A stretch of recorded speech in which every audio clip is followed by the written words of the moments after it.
Hi, my name is MLA604 and I'm a student at the University of Plymouth, where I'm studying sustainable maritime operations. I've received the assignment to talk about environmental impact and protection in the maritime industry, presenting my findings in a vlog. As this is my very first vlog, please bear with me and my technological expertise. In connection with the assignment, I have chosen to talk about Vietnam, as I have recently come across a very shocking article on the internet, ranking Vietnam the top 4 global contributor to marine pollution. Annually, Vietnam is dumping about 0.73 million tons of trash in the ocean. In this vlog, I will first provide you with some background information, followed by a DPSIR analysis, a discussion, followed by a conclusion of my findings. Is it really true that Vietnam is that polluted? Google presents Vietnam as a paradise destination for tourists. Thus, I decided to investigate myself and fly to Phu Quoc. As a side note, please note that I have taken all pictures in this vlog myself. I'm standing here in Phu Quoc, which is one of the largest islands of Vietnam in the southeast, and it's known for its tropical beauty due to the clear water and the white sand beaches. The tourism in Phu Quoc has increased by 35% in 2018 to 4 million visitors a year. Phu Quoc has a lot of nice beaches, flora and fauna, but when you take a closer look at the beaches, you can see that there is a lot of pollution. The government is pressured to keep the beaches clean in order not to impact negatively on the tourism. Furthermore, the tourism industry puts a high pressure on the government to keep the amount of rubbish under control. When we take a closer look at the beaches, at first they look very beautiful and clear, but if we look in detail, we can see a lot of rubbish. Taking a closer look at the rubbish, we can see that a lot of the rubbish products that we can see is actually local. It is baby products, it is milk, lamps. There are also sandals from kids and toys. Furthermore, there is more toys, but what we can also see is fishing equipment, more fishing equipment, and construction products. So where does the pollution actually happen? Does it come from the countryside, or does it actually really come from the ocean and the vessels? In fact, 20% of the pollution, the marine pollution in Vietnam, comes from the ocean, and 80% comes from the land side. Now I want to investigate why Vietnam doesn't have better control of the pollution situation and how they can help the marine environment to be better protected. Vietnam's maritime industry plays a crucial role in the country's economic development, supporting global trade, fisheries, and tourism. With over 3,260 kilometers of coastline and a vast network of ports, Vietnam is a major hub for maritime activities, as stated on Wikipedia. According to Nguyen et al. In 2024, one of the most pressing environmental issues is marine litter and water pollution caused by plastic waste, oil spills, and untreated industrial discharge.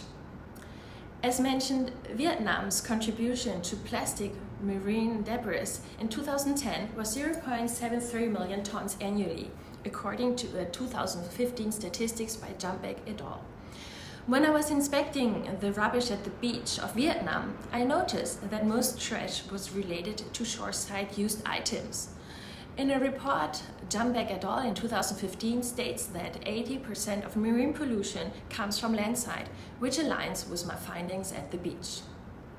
Furthermore, overfishing and illegal, unreported, and unregulated fishing further threatens Vietnam's coastal ecosystem, which I will discuss later in the upcoming DPSIR analysis.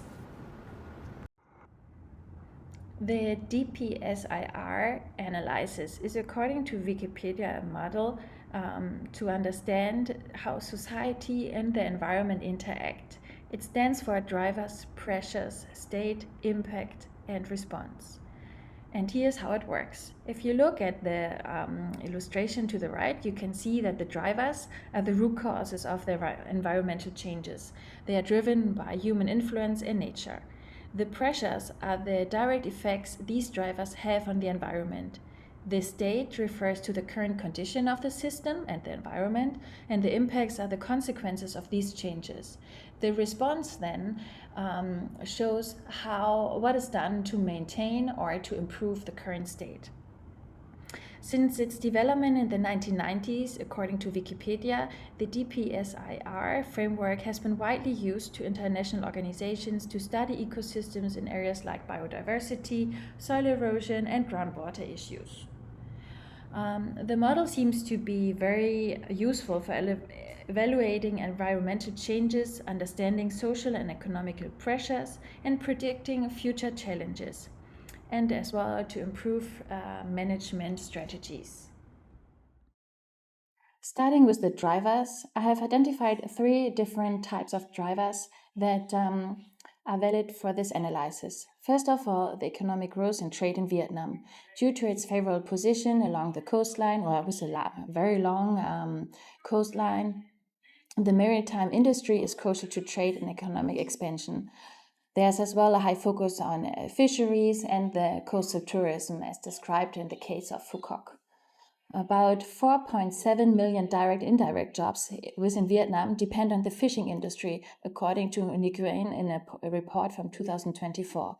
Furthermore, there are 44 seaports in Vietnam with an annual capacity of 470 to 500 million tons, according to An in 2024. Furthermore, industrial zones continue to expand, and cities grow and grow further, especially those located close to the sea. Thus, the demand for maritime transport and port infrastructure increases.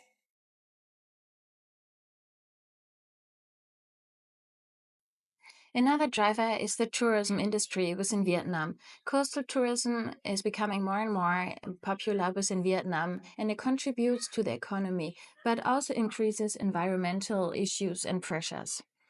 As mentioned earlier, the tourism has increased by 35% from 2017 to 2018 to 5 million tourists a year. Marine pollution and overfishing and illegal fishing are pressuring Vietnam's environment and maritime industry. Vietnam's water face pollution from ship waste, oil spills, and industrial discharges. Marine litter, especially plastic waste, is a severe issue, as seen in a plastic pollution diagnostic report in Vietnam, which examines the sources and movement of plastic waste across the country. As you can see from the graph, just 10 common plastic items contribute to over 80% of the plastic waste entering waterways.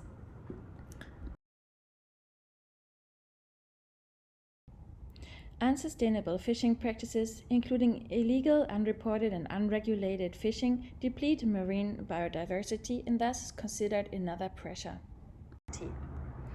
Vietnam's seafood industry consists of 2 main activities, aquaculture and fishing. Over the last 25 years, as you can see in the statistic, seafood production has grown steadily, increasing 6-fold. Total production rose from 1.3 million tons in 1995 to 8.4 million tons in 2022. This is a statistic from VASEP in 2020. Nick Lane in 2021 explains further that Vietnam's fisheries face significant damage after the European Commission issued a yellow card warning in 2017, leading to losses in both exports and international business reputation. Moving on to the current state in Vietnam, the declining marine biodiversity is a severe issue. A Vietnam development report from 2011 showed that the average size of fish caught has decreased due to overfishing, with large fish species being targeted. This harms the ecosystem. The marine environment is severely damaged by excessive fishing and consequently biodiversity loss. Furthermore, a decreased water quality due to untreated wastewater from industrial and agricultural activities is contaminating coastal waters.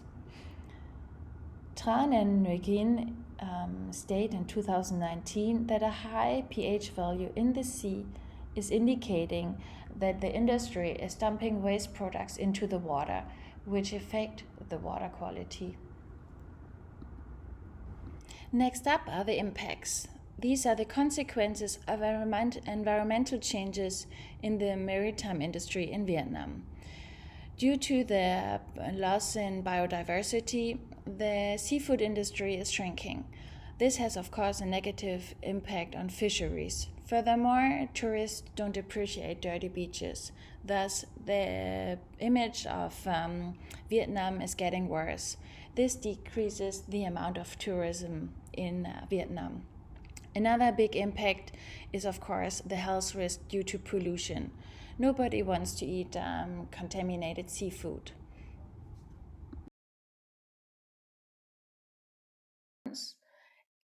I have found out that Vietnam has made progress in regulating marine environmental issues, but significant legal shortcoming remains. According to Abbas, Khan, and Gul, in 2022, Vietnam has introduced 5 laws that shall protect the environment in Vietnam. They're called the Vietnam Law of the Sea from 2012, the Law of Environmental Protection in 2014, Vietnam Maritime Code of 2015, the Law on Natural Resources and Environment of Sea and Islands in 2015, and the Law of Fisheries in 2017. The authors have identified 4 main issues with the enforcement of these laws. First, they are complex and the laws are overlapping each other's. Thus, numerous regulations exist at different government levels, making enforcement difficult. Then second, many laws are outdated and incomplete in regulations. Some laws, like for example the MARPOL Annex on shipways, has not been updated to reflect the international standards.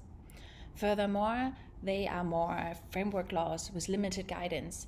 Thus, they describe how the environment should be and how it should be treated, but they don't provide specific guidelines on how to protect the environment. Last but not least, the weak enforcement and penalties of these laws contribute to the fact that the Vietnamese just don't follow or adhere to the laws. Another response by the Vietnamese are the marine protected areas. They include both coastal and offshore zones, serving as a nature-based tool to protect marine ecosystem, fisheries, and biodiversity. The issue is that in total there were 16 MPAs planned by 2015, but only 8 have been created so far. Phu Quoc has created a successful MPA area, which you can see on the map. The DPSIR analysis highlights the significant environmental challenges and protection efforts in Vietnam's maritime industry. Drivers such as economic growth and tourism expansion continue to increase demand for maritime transport, fisheries, and coastal infrastructure. However, these activities exert pressure on the environment, including marine pollution from plastic waste, oil spills, and industrial discharges, as well as overfishing, illegal fishing, and habitat destruction.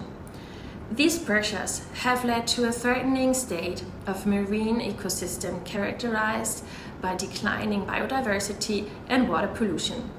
These environmental challenges have caused serious impacts, including economic losses in fisheries and tourism and health risks from contaminated seafood and water. In response, Vietnam has introduced response measures such as policies against illegal, unreported, and unregulated fishing, the establishment of marine protected areas, and waste management initiatives like the Regional Action Plan on Marine Litter. However, these efforts face significant challenges due to the absence of clear guidelines, weak frameworks, and inadequate penalties limiting their overall effectiveness. Despite Vietnam's awareness of its maritime environmental issues and efforts to address them, the effectiveness of current response measures remain limited. Without stronger regulatory frameworks, stricter penalties, local awareness, and proper execution, marine pollution, overfishing, and biodiversity loss will persist. Strengthening waste management and law enforcement is crucial to achieving sustainable marine conservation. I really hope that Vietnam can enhance its environmental government and become a regional leader in maritime sustainability, setting a positive example for protecting marine ecosystems and ensuring long-term ecological and economic stability, as Vietnam is a really beautiful country. Thank you for listening to my very first vlog. I hope that you enjoyed it, that you learned something about Vietnam and its current status in regards to environment and maritime industry. Thank you.